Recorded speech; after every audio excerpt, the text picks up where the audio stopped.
जय माता दी दोस्तों, स्वागत है आप सभी का आपके अपने चैनल खुशहाल जिंदगी में। दोस्तों 2 अप्रैल से चैत्र नवरात्रि की शुरुआत हो रही है। इसके पहले दिन को हिंदू नववर्ष की शुरुआत के रूप में भी मनाया जाता है। इन 9 दिनों में माता के 9 दिव्य स्वरूपों की पूजा अर्चना की जाती है। दुनिया भर के लोग इन 9 दिनों के दौरान माता की विधि पूर्वक पूजा अर्चना करते हैं। नवरात्रि के पहले दिन कलश स्थापना की जाती है। अखंड जोत जलाया जाता है, माता की चौकी सजाई जाती है तथा माता के इन 9 दिनों में माता के 9 स्वरूप की अलग अलग तरीके से पूजा अर्चना की जाती है। अलग अलग दिन में अलग अलग दिन के हिसाब से अलग अलग पुष्प, अलग अलग कलर के वस्त्र तथा अलग अलग भोग माता को अर्पित किए जाते हैं तथा इन 9 दिनों में माता के जितने भी भक्त हैं वह सभी व्रत रखते हैं। अपनी अपनी श्रद्धा व क्षमता अनुसार माता को प्रसन्न करने के लिए कोशिश करते हैं। कुछ लोग फलाहार लेके व्रत करते हैं, कुछ लोग सेंधा नमक का इस्तेमाल करते हुए सात्विक भोजन करते हुए माता का पाठ करते हैं, माता की जोत जलाते हैं तथा कुछ लोग ऐसे भी हैं जो नवरात्रि के पहले तथा आखिरी दिन में व्रत रखते हैं।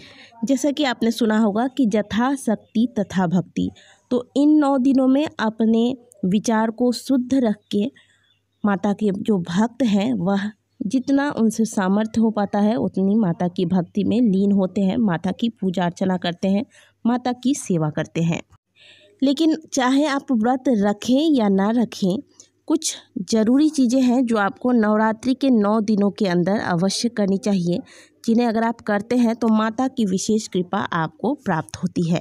आज के वीडियो में हम आपको कुछ ऐसे उपाय बताएंगे जिन्हें आप नवरात्रि के इन 9 दिनों में से किसी भी दिन कर लेते हैं। अगर आप बताए गए उपायों में से कम 3 या 5 उपाय भी कर लेते हैं इन नवरात्रि के 9 दिनों में, तो आपको माता की विशेष कृपा प्राप्त होती है और माता की कृपा से आपकी जो कामनाएं हैं वह सिद्ध होती हैं।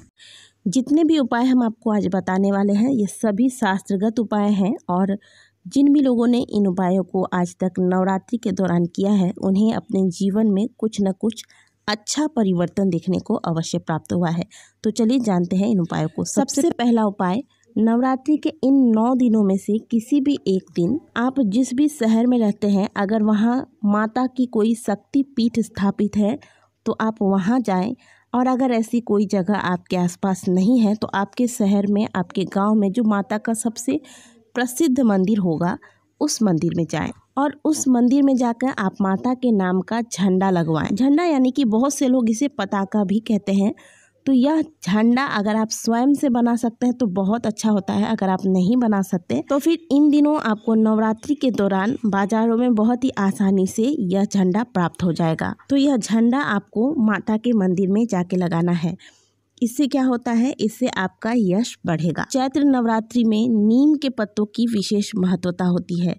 तो चैत्र नवरात्रि के पहली दिन, जिस दिन शैलपुत्री माता की पूजा की जाती है, तो उस दिन आप प्रातःकाल जब घर की साफ सफाई कर लेते हैं, स्नान कर लेते हैं, स्नान करने के बाद घर में गंगा जल का छिड़काव करें और गंगा जल छिड़काव करने के बाद घर के मुख्य द्वार पर नीम का तोरण बनाकर लगाएं और इसे पूरे नवरात्रि भर अपने घर के मुख्य द्वार पर ही लगे रहने दें। इससे माता प्रसन्न होती है तथा माता की कृपा से आपके घर में, परिवार में अकारण ही जो बीमारियां आती है उससे आपकी और आपके परिवार की रक्षा होती है। नवरात्रि के इन 9 दिनों में आप किसी भी दिन माता के मंदिर में एक घंटी अवश्य लगवाएं। माता के मंदिर में आपके द्वारा लगाया गया घंटी जब भी माता का कोई भक्त मंदिर में प्रवेश करेगा तो वह अवश्य बजाएगा और जब किसी भक्त के द्वारा उस मंदिर की घंटी को बजाया जाएगा तो उस घंटी के नाद से आपको पुण्य की प्राप्ति होगी तथा माता प्रसन्न होती है। इसलिए नवरात्रि के इन 9 दिनों में यदि आपसे संभव हो तो आप किसी भी मंदिर में, माता की किसी भी मंदिर में जाके घंटी, घंटा या फिर और कुछ नहीं तो एक छोटा सा घंटी लेकर जाए, माता की पूजा अर्चना करें। पूजा अर्चना करने के बाद इस घंटी को बजाएं और घंटी बजाने के बाद वही मंदिर में इस घंटी को रखकर माता को प्रणाम कर ले। इन 9 दिनों में आप भले व्रत करें या ना करें, लेकिन आप एक बार जरूर माता के मंदिर में, आपके घर के आसपास यदि माता की कोई मंदिर है या फिर कोई विख्यात मंदिर है आपके घर के आसपास या फिर शहर में, तो वहाँ जाकर माता के दर्शन आप मंदिर में अवश्य करें। भले आपने अपने घर में कलश स्थापित किया हो, माता की चौकी बैठाई हो, माता का जोत जलाया हो, फिर भी मंदिर की अलग महत्वता होती है। दुर्गा सप्तशती में एक स्थान पर माता ने स्वयं कहा है कि जिस स्थान पर मेरे नामों का कीर्तन होता है, मेरा पाठ किया जाता है, उस स्थान को मैं कभी भी नहीं त्यागती हूँ। नवरात्रि के इन 9 दिनों में मंदिर में बहुत ही विशेष तरीके से पंडित जी द्वारा पूजा अर्चना की जाती है, इसलिए आपको मंदिर में जाना है, माता के दर्शन करने हैं। अब ऐसा नहीं कि आप मंदिर गए, माता को चढ़ावा चढ़ाया, माता के दर्शन किए और आप वापस आ गए।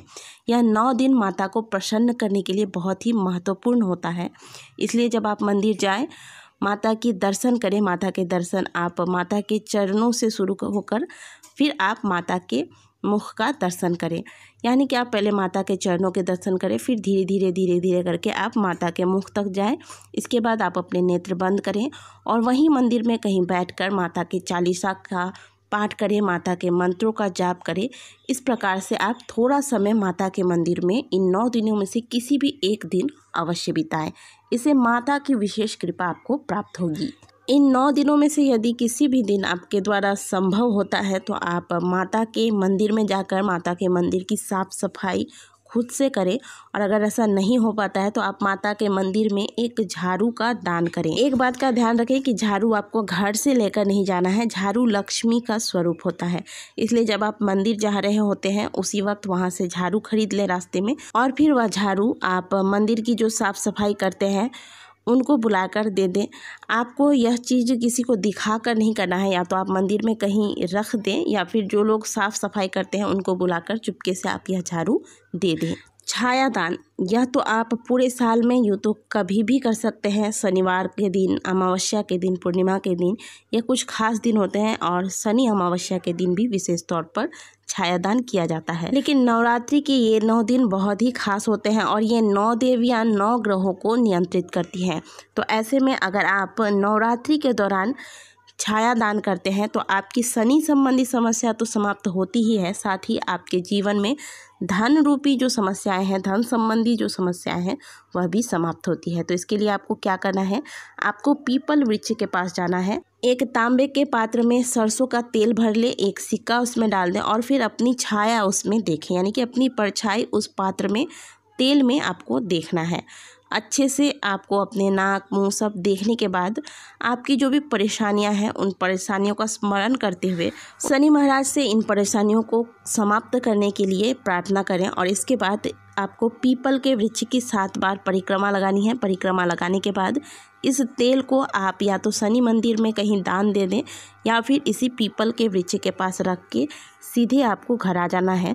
बीच में रास्ते में आपको किसी से बात नहीं करना है और ना ही पीछे मुड़कर देखना है।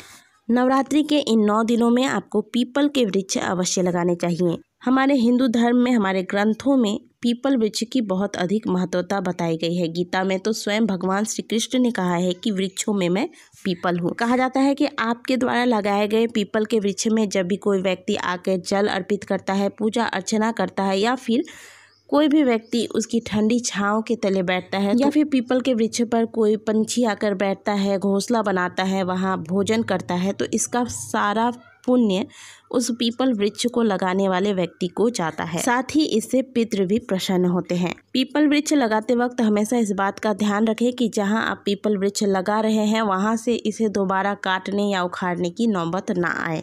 इसे आप किसी खुले स्थान पर, मंदिर के पास या फिर किसी नदी के किनारे लगाएं। और अगर आप पीपल के वृक्ष लगाते हैं तो प्रतिदिन आप इस पीपल के वृक्ष को सींचे, इसमें जल दे, सिवाय रविवार के। नवरात्रि के इन 9 दिनों में आप लगातार माता रानी की आरती कर्पूर से करें। माता को कर्पूर अत्यंत ही प्रिय है, इसलिए माता के पूजन में कर्पूर का इस्तेमाल विशेष रूप से किया जाता है। कर्पूर में वह शक्ति होती है कि वह नकारात्मक ऊर्जाओं को समाप्त करके सकारात्मक ऊर्जाओं का संचार करती है।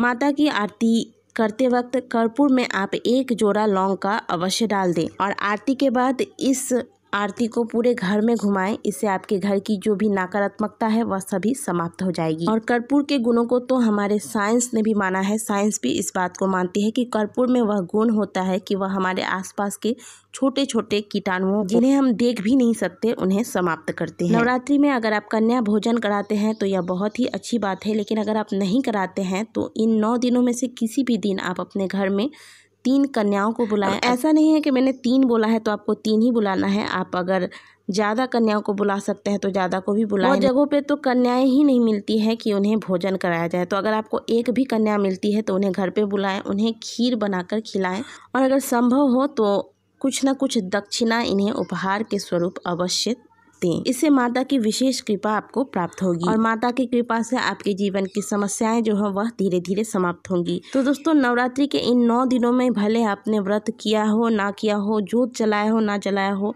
माता का पाठ नहीं कर पाए हो, कई बार परिस्थितियां ऐसी हो जाती है कि हम चाहकर भी जोत नहीं जला पाते हैं या फिर व्रत नहीं रख पाते हैं। तो ऐसे में आप इन 9 दिनों में से किसी भी एक दिन बताए गए उपायों में से अगर 5 उपाय भी कर लेते हैं तो माता की कृपा आपको अवश्य प्राप्त होती है।